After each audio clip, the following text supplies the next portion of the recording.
hari ketiga ini, setelah melaksanakan sholat subuh, kami mulai berangkat menuju ke kota tujuan berikutnya.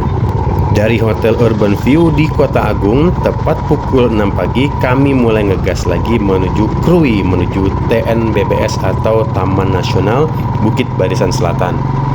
Nah, teman-teman, TNBBS inilah faktor utama kami memutuskan bermalam di Kota Agung. Karena di kota inilah daerah terakhir terdapat penginapan yang layak. Jadi, seperti yang sudah disebutkan dalam video sebelumnya, buat teman-teman yang kesorean sampai di Kota Agung, saya sarankan untuk berhenti dan bermalam saja di sini. Karena apa? Karena kalau teman-teman lihat di Gmap, antara Kota Agung dan TNBBS sama sekali nggak ada penginapan yang layak. Yang ada cuma rumah penduduk, warung-warung kecil, kemudian minimarket, dan beberapa rumah makan. Di kecamatan kecil seperti Kecamatan Wonosobo dan Semaka, memang ada rumah makan yang cukup besar dan bisa dijadikan rest area dan masjid yang tentunya. Tapi tetap tidak disarankan untuk bermalam di sana demi keamanan dan kenyamanan. Apalagi kalau teman-teman tetap memaksakan diri lewat TNBBS di malam hari dan tiba-tiba hujan atau ada kendala pada motor, tentu akan sangat merepotkan teman-teman dan sangat berbahaya apabila harus berhenti di kawasan hutan TNBBS yang masih banyak terdapat hewan liar dan buas. Dan terbukti teman-teman, nanti teman-teman bisa lihat sendiri, setelah keluar dari TNBBS pun sepanjang puluhan kilometer tidak terdapat yang namanya tempat penginapan. Yang ada cuma rumah penduduk, minimarket, masjid, warung di kawasan yang cukup sepi. Karena jarak antara Kota Agung dan Krui itu sekitar 148 km dan harus menempuh perjalanan sekitar 3 jam. Jadi kalau teman-teman punya rencana menginap di Krui, pastikan teman-teman masuk di Kota Agung antara jam 2 atau jam 3 siang. Paling telat, lebih cepat lebih baik. Kalau teman-teman lewat TNBBS ketika hari masih terang, teman-teman bisa berhenti sebentar di Gapura TNBBS ini. Gapura ini terletak di bagian paling tinggi di TNBBS dan sekaligus menjadi batas antara jalur menanjak dan menurun di kawasan hutan lindung ini. Walaupun ada peringatan tanda bahaya berhadapan langsung dengan harimau Sumatera yang dilindungi itu, teman-teman gak usah khawatir akan diserang karena selama kami berhenti untuk istirahat dan foto-foto tentunya, di sana cukup banyak pemotor yang berhenti di tempat yang sama. Apalagi di sana terdapat tempat penginapan Rhino Camp dan sebuah warung kecil yang menandakan area tersebut cukup aman untuk dijadikan tempat berhenti dan istirahat dan selfie-selfie tentunya.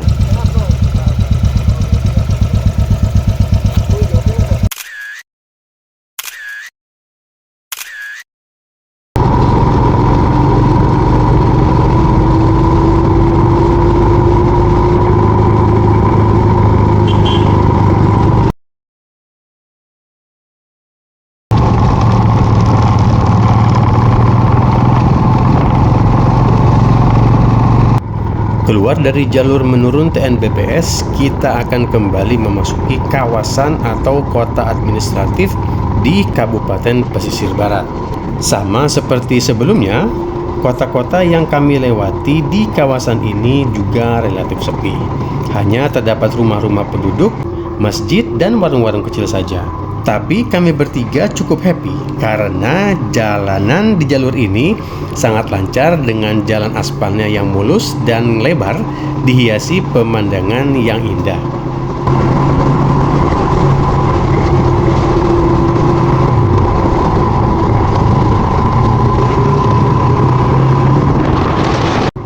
Nggak cuma bisa menikmati kombinasi pemandangan hutan, sungai, dan sawah, di kawasan pesisir barat ini kita juga masih bisa menyaksikan masih banyaknya rumah panggung yang merupakan rumah khas Provinsi Sumatera Selatan dan Lampung yang masih berdiri dalam kondisi yang masih sangat bagus.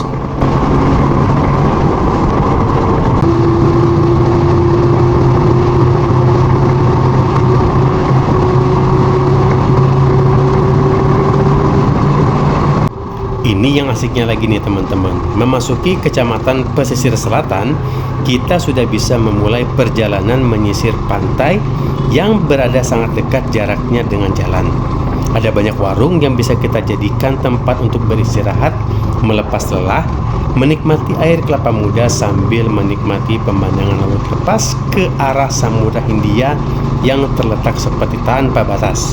Seperti yang kami lakukan di sebuah warung kecil yang terletak lebih tinggi dari pantai ini.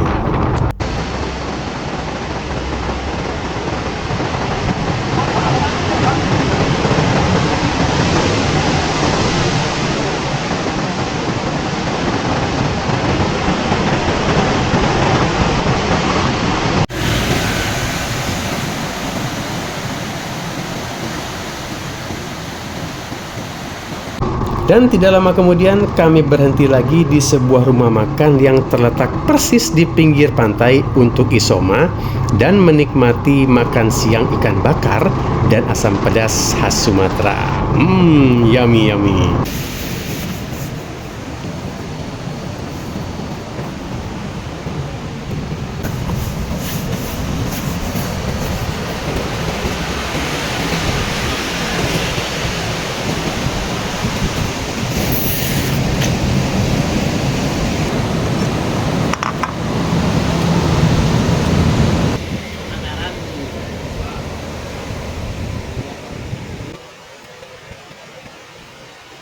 Selepas isoma, kami lanjut gas lagi ke tujuan berikutnya, yaitu Provinsi Bengkulu. Sepanjang perjalanan, kami kembali melewati kawasan hutan lindung TNBBS Taman Nasional Bukit Barisan Selatan. Yang perlu teman-teman ketahui bahwa TNBBS ini merupakan kawasan yang sangat luas, meliputi sisi ujung selatan Provinsi Lampung sampai sisi ujung paling utara, yaitu Provinsi Bengkulu. Tepat ketika kita keluar dari TNBBS di perbatasan Provinsi Lampung dan Bengkulu, kita akan ketemu dan melewati jembatan yang cukup ikonik dan sangat penting sebagai penghubung antara kedua provinsi tersebut, yaitu Jembatan Manula namanya. Jembatan Manula ini adalah jembatan yang baru selesai dibangun pada tahun 2019. Jadi masih baru, usianya sekitar 4 atau 5 tahunan lah. Sebelum jembatan ini dibangun, pelintas dari Provinsi Lampung ke Bengkulu atau sebaliknya harus melewati jembatan lama yang menikung dan menanjak. Jembatan Manula ini dibangun dengan cara membelah bukit yang panjang badannya 215 meter dan lebarnya 10,5 meter. Nah, mungkin teman-teman bertanya-tanya nih, kenapa jembatan penting ini dinamakan Jembatan Manula? Teman-teman, nama Manula itu sendiri berasal dari kata Aminullah, seorang tokoh penting penyebar Islam di bumi Ruwajurai, yaitu julukan Provinsi Lampung, bernama Syekh Aminullah yang berasal dari Makkah yang wafat di tahun 1525 dalam usahanya menyebarkan agama Islam di tanah Sumatera, khususnya Provinsi Lampung. Mungkin karena penyebutan Aminullah itu sedikit menyulitkan bagi lidah warga setempat, jadi pengucapan nama Aminullah bergeser menjadi Aminullah dan akhirnya disingkat menjadi Manula sampai sekarang. Di jembatan ini teman-teman, kita bisa berhenti sebentar untuk foto-foto, bikin konten atau beristirahat menikmati pemandangan hutan lindung TNBBS sambil makan bakso ikan yang penjualnya itu rela nggak ngerokok karena biar bisa nikah katanya. Ada-ada aja nih si Akang.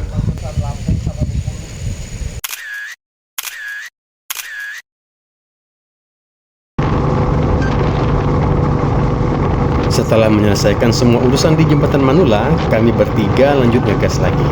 Sekitar 30 menit perjalanan, kami tiba di gerbang selamat datang di Provinsi Bengkulu.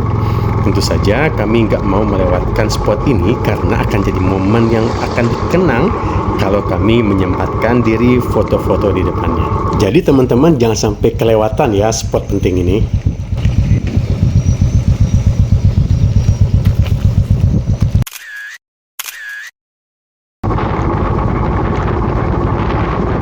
Kita lanjut lagi. Setelah selesai foto-foto di depan Gapura Selamat Datang tadi, kami lanjut gas lagi ke tujuan berikutnya, yaitu Kota Bintuhan. Jarak dari gerbang Selamat Datang ke Kota Bintuhan sekitar 40 km yang bisa ditempuh selama 50-60 menit perjalanan menggunakan motor. Jam ketika kami berangkat dari Simpang 3 Manula, setidaknya itu nama lain dari Gapura Selamat Datang tadi teman-teman, jam sudah menunjukkan pukul 15. Jadi perkiraan kami akan sampai di Kota Bintuhan di jam 16. Belajar dari perjalanan di Kota Agung tadi pagi, di Kota Bintuhan ini kami akan jadikan tempat untuk berunding. Apakah akan bermalam di kota tersebut, mengingat hari sudah sore, atau kami akan lanjut ngegas ke kota berikutnya, dengan risiko kami ada kemungkinan ngegas di malam hari, di mana itu di luar rencana dan kesepakatan kami bertiga yang berkomitmen untuk tidak jalan di malam hari.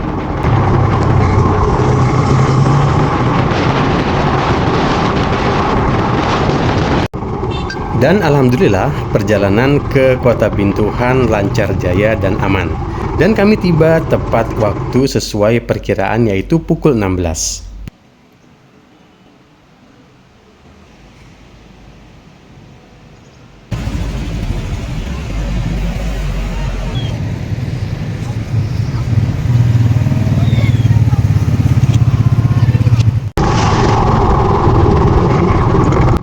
Setelah melaksanakan sholat jamak qashar, zuhur dan asar, dan tanya sana-sini ke penduduk setempat, tepat pukul 16.30 kami memutuskan untuk lanjut ngegas lagi ke kota tujuan berikutnya, yaitu Kota Mana. Kota di mana secara tampilan di Gmap adalah kota besar terdekat setelah Kota Bintuhan. Jarak antara Kota Bintuhan dan Kota Mana yaitu sekitar 70 km yang dapat ditempuh dengan motor sekitar 1,5 sampai 2 jam. Jadi, perkiraan terburuk, kami akan tiba di Kota Mana sekitar pukul 18.30.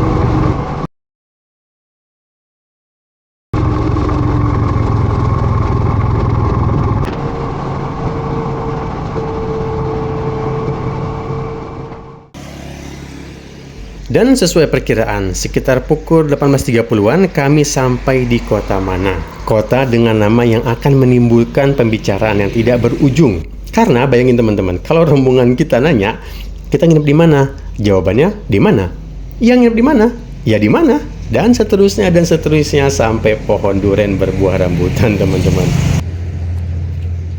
Dan kami bertiga sedikit terkejut, teman-teman, karena kota yang baru pertama kali didengar namanya ini dan terdengar sedikit unik adalah kota yang cukup besar, teman-teman. Penduduknya cukup ramai, jalannya lebar dan bersih, dan ada beberapa hotel yang cukup bagus untuk menginap. Dan, nah ini yang lebih mengejutkan lagi, teman-teman, ternyata banyak hotel di kota ini yang full book. Karena apa? Di kota ini ada sirkuit balap yang namanya itu sirkuit Padang Panjang. Dan ada event road race tingkat Sumatera yang berlangsung di sana. Jadi beruntung kami masih bisa menyewa hotel yang bagus di tengah Kota Mana ini.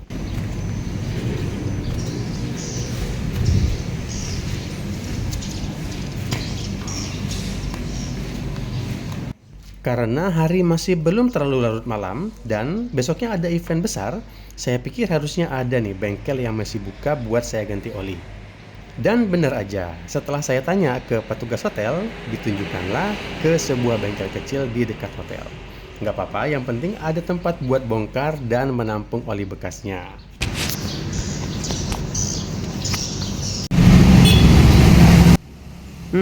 Jadi buat teman-teman yang lagi ngegas ke tujuan kilometer 0 Sabang, kalau kemalaman buat mencapai Kota Bengkulu, Kota Mana ini bisa dijadiin pilihan untuk menginap. Recommended lah pokoknya, teman-teman.